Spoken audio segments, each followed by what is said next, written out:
There are ashtrays in the bathrooms for a reason.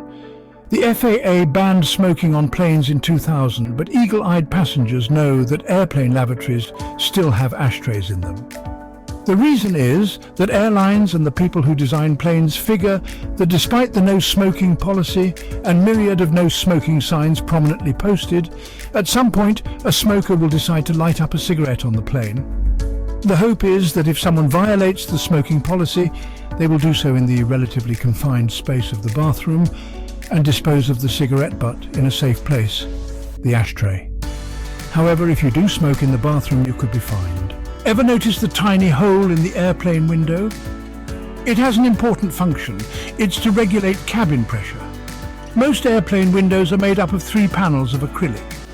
The exterior window works as you would expect, keeping the elements out and maintaining cabin pressure. In the unlikely event that something happens to the exterior pane, the second pane acts as a fail-safe option. The tiny hole in the interior window, called a bleed hole, is there to regulate air pressure, so the middle pane remains intact and uncompromised. Did you know that it's actually the airplane environment that makes the food taste worse? Airplane food has a bad reputation, but the food itself isn't entirely to blame.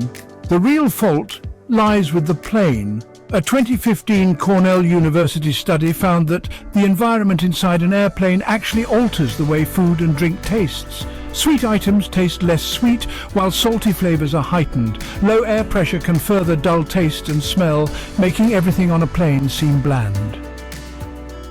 Next time you fly, skip the meal and maybe try a glass of tomato juice instead, a drink that tends to taste better in the air than on the ground.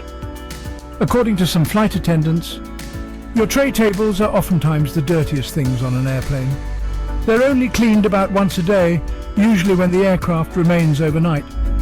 Flight attendants recommend bringing sanitizing wipes with you to wipe down your space, as they've seen passengers do everything from drool to change dirty diapers on those tables. Thirsty? You can actually ask for a whole can of soda. Some airlines serve soda and juice by pouring a portion of a normal can into a smaller plastic cup, but most of the time you can actually just request the entire can. 9 times out of 10, they'll happily oblige you for no extra cost. This may surprise you. Flight attendants who earn an hourly wage don't actually start getting paid until the aircraft doors closes. Similarly, they stop getting paid after the doors open, according to the points guy. That's right.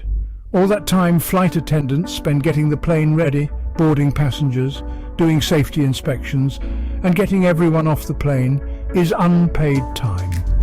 Many European airlines use a salary system for compensating their flight attendants, and most crew members on both sides of the pond receive a tax-free allowance to help them cover expenses like food during their layovers. Did you also know? The airplane captain, who generally sits on the left side of the cockpit, has some serious authority. Federal regulations gives the captain the power to override any other regulation in an emergency, and to take the safest course of action at his or her sole discretion. The plane captain can put an unruly passenger in restraints, take a dying passenger's will, write fines, refuse entry to a boarding passenger who looks drunk, looks sick, and kick off a disruptive passenger at the next stop, even if it's not his or her final destination stop. The captain is the ultimate authority on an airplane. His or her word is law while the plane doors are closed. Here's another shocker. One thing the flight attendants won't tell you is that oxygen masks have only about 15 minutes worth of oxygen. That sounds like a frighteningly short amount of time, but in reality, that should be more than sufficient. Remember, oxygen masks are designed to drop when the airplane cabin loses pressure, which means the plane is also losing altitude.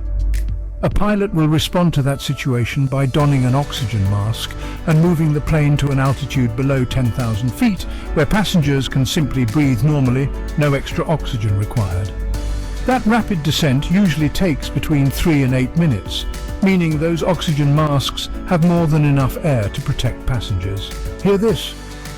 Those white lines that planes leave in the sky?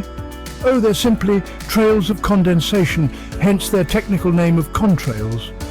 Plane engines release water vapor as part of the combustion process.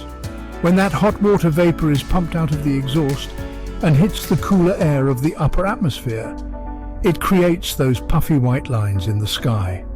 It's basically the same reaction as when you see your breath when it's cold outside. That concludes our two-part series on commercial airplane secrets revealed. Brought to you by the Charterjet Affiliate YouTube channel. Thank you for watching. Remember to always like, subscribe, and leave a comment. Join us again as we bring you more fascinating videos.